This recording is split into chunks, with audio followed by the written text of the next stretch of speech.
In 1965, there was an exchange program with aliens, now referred to as Project Serpo.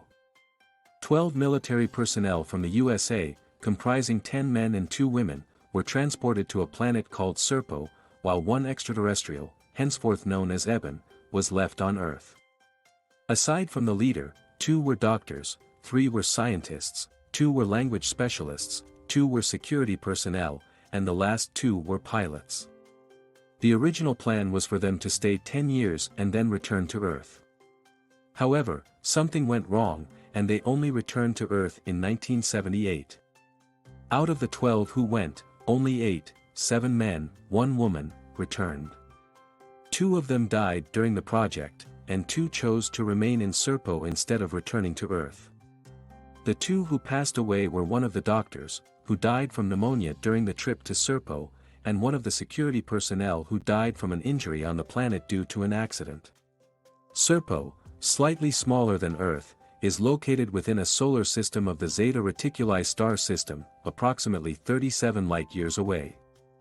It took 9 months to travel the distance using Eben craft. In this solar system, besides Serpo, there are 5 other planets. Although there are creatures on other planets, Serpo is the only one that has intelligent life forms. Serpo was estimated to be about 3 billion years old, but the Eben civilization was estimated to be about 10,000 years old. They evolved from another planet threatened with extreme volcanic activity. In order to protect their civilization, the Ebens relocated to Serpo about 5,000 years ago. The Ebens had a great interplanetary battle with another race about 3,000 years ago. The war lasted about 100 years in our time, fought using particle beam weapons developed by both civilizations. The Ebens eventually destroyed the enemy planet, killing the remaining enemy forces. Though they managed to eliminate their enemies, they suffered great losses as well. The Ebens have never fought another war since. They gained the ability to travel in space about 2,000 years ago and visited Earth for the first time then. Their solar system had 2 suns, both yellow stars, like our sun, ensuring there was never complete darkness on the planet. The Ebens don't have a clear concept of time, they live life according to the movement of their sun. Each community had a large tower that filtered sunlight, used by the Ebens to gauge their activities at any given time. The heat on Serpo was extreme, staying between 94 degrees Fahrenheit 34 degrees Celsius and 115 degrees Fahrenheit 46 degrees Celsius close to the equator. The Earth team wore sunglasses and covered their bodies to prevent sun exposure. Nonetheless, as radiation levels were higher than those on Earth, many of them who returned to Earth eventually died of radiation illnesses. Clouds and rain were infrequent, and there were no oceans, with few mountains. Water was obtained from underground rivers feeding into open valleys. As Serpo was tilted at an angle, temperatures in the northern hemisphere dropped to between 55 and 80 degrees, 13 to 27 degrees Celsius. The team eventually chose to move north where the temperature was milder, but this was too cool for many of the Ebens. The atmosphere was similar to Earth's, with elements like carbon, nitrogen, oxygen, and hydrogen. The team took a few months to adjust to it, experiencing symptoms like headaches and disorientation initially. In Serpo, the Eben population was about 650,000, with most living in one large community and the rest dispersed in about 100 other villages throughout the planet. Most of the planet is uninhabited. While exploring Serpo, the team discovered various animals. These included a large ox that was timid, a mountain lion with long fur around the neck, 2 flying creatures, one resembling a hawk and another a large flying squirrel. There was an armadillo-like creature which the Eben guide had to use a sonic-directed sound beam device to scare away because it was getting too close. The only hostile creature encountered was a snake-like creature that was deemed to be deadly by the Ebens, measuring 15 feet long and 1.5 feet in diameter. It was the only time our team used their weapons to kill a creature while in Serpo. The strange thing about this creature was that it had almost human-like eyes. On dissection, the eyes had cones similar to human eyes. When the team requested to eat the meat from the creature, the Eben guides politely told them not to. Though most of the Eben males had a mate, they were limited to only a specific number of children, usually no more than 2, with each birth carefully spaced out. Their sexual acts were similar to that of Earthlings. Eben children matured at an alarming rate compared to Earth children. The Ebens were highly protective of their children. When some team members attempted to take photographs of Eben children, Eben army personnel politely escorted them away and cautioned them not to do it again. Each Eben family lived a simple life, with their homes being constructed from clay, a type of material similar to wood and some metal. All the houses looked the same. The interior of the house consisted of 4 rooms, a bedroom where all the Ebens slept on mats, a kitchen, a family room, the largest in the house, and a small waste room. The Ebens are highly efficient in digesting the food they eat. They usually only have a small amount of fecal matter similar to a small cat dropping, and they never have to urinate. Though the team was allowed to freely move about, the only places they were restricted from were private homes of the Ebens.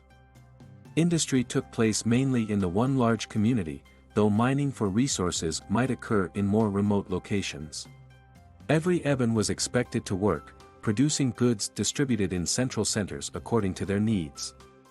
The Ebens were highly intelligent, with the Earth team estimating their average IQ to be about 165. They had scientists, doctors, and technicians. There was one educational facility on the planet where one could learn the job they were best qualified and suited for. There was no concept of money.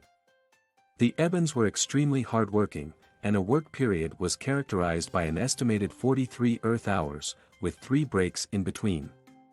The Ebens grew their food in fields or large buildings. They also used animals for work, but no animals were ever eaten for food. However, they were fine with the Earthlings killing their animals for the meat, which was said to taste like bear meat. Though the Earthlings brought enough food to last for almost 2.5 years, eventually, they had to eat the Ebens' food, which caused gastrointestinal problems initially until they adjusted to it. Water also had to be boiled before the Earthlings could drink them, leading to the Ebens building a water processing plant for them. The Ebens had mastered technology to tap into a vacuum and bring back an enormous amount of energy from that vacuum. These technologies were utilized in their vehicles, which floated above the ground, and for electricity in their houses. In terms of politics, there was no single ruler. Governance was by a council of elders who controlled every action on the planet. There was an army, which also acted as the police, but they didn't seem to utilize any weapons. Crime was almost non-existent in the communities. Though most Ebens didn't know English, they were able to make tonal noises that were eventually translated into English after about 5 years of living there. Once they arrived in Serpo, one of the Ebens turned out to have the best English and was given the name Noah by the team. From then on, she helped to translate for them. A group of them, about 30, was able to communicate with Earthlings through both English and sign language, pointing at things and making hand movements. They had a written language consisting of simple characters and symbols. Though the Ebens resembled the Greys, they were from 2 different star systems. The Greys are from a planet in Alpha Centauri A. Unlike the Greys, who can be hostile, the Ebens are highly benevolent. They show affection and care towards the team on many occasions. For example, when one of the team members was instantly killed in an accident and they realized that the team was crying, the Ebens offered to provide any medical services they could to assist. When they realized that the member was already dead, they conducted a ceremony for the deceased member in a way similar to what they would do for their own deceased. However, in the initial days of the exchange, there was a misunderstanding when the body of one of the team members, the one who died while on transport to Serpo, was taken apart and used to create a cloned creature without the permission of the team. After a dialogue, the leader of the Eben, upset that they may have offended the Earthlings, promised not to allow any more work to be done on the body, even though by then, almost the entire body had been used for cloning.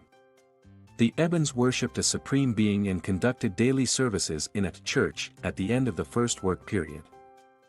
They also buried the dead, similar to what we do on Earth.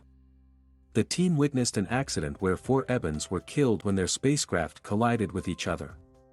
During their funeral, the bodies were wrapped in a white cloth and several types of liquids were poured over the bodies. Then a ceremony where large numbers of Ebens stood in a circle to chant lasted for a long time. Finally, the bodies were placed in metal containers and buried in a remote location. After the burial, the Ebens had a feast together with dancing and games.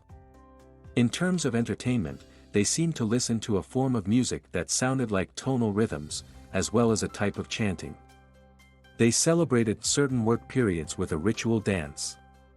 The Ebens would form a circle and dance around, listening to the chanting type of music. The music was played on bells and drums, or something similar to them.